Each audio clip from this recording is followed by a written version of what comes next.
in that one, and it was almost marred by Wolfpack's break. We were a little bit distant here in the first turn. How did it look from where you were sitting? Well, it was really sticky. Eldon's colt, Stan, made a bad step, and what caused it, I really don't know. But I was 3 deep, and it bothered, I think, Del Cameron's, if I got the right horses in line there, and helped come out and hit him, and Del was right in the bike with me and knocked my horse right out in 4-horse place around that. He was literally in your sulky with you. Oh, yeah. But you're fortunate that nobody got in more trouble than they did. So your horse actually was hit by the incident? Oh, definitely was. In fact, it sprung the wheel on the left side. Well, your mile in 1:59 and 1, you recovered nicely, and the horse went on from there. Did he seem to be bothered at all when you set him pacing again?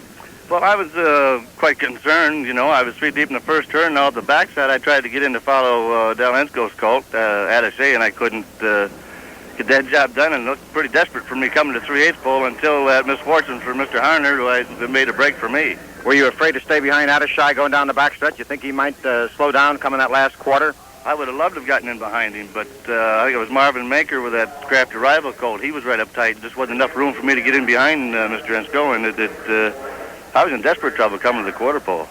Did you think heading for home that you had Mandate put away pretty well?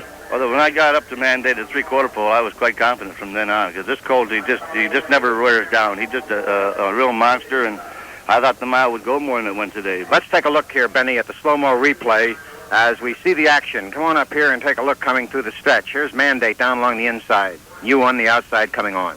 You know, right here, my colt, he's not interested. You know, if he's on the front end and against the fence, well, he gets pretty brave, and he'll go a big mile, but playing outside of a horse, he'll just take and have a tendency just to go enough to get the job done.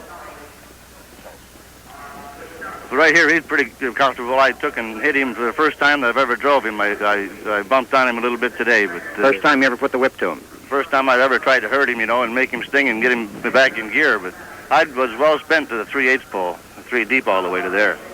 And this horse came as a package for $80,000 along with a fellow Rainbow. Yes, and there's another real fine colt. I went with that fellow Rainbow colt at Brandywine, a real fast racetrack in 57 flat.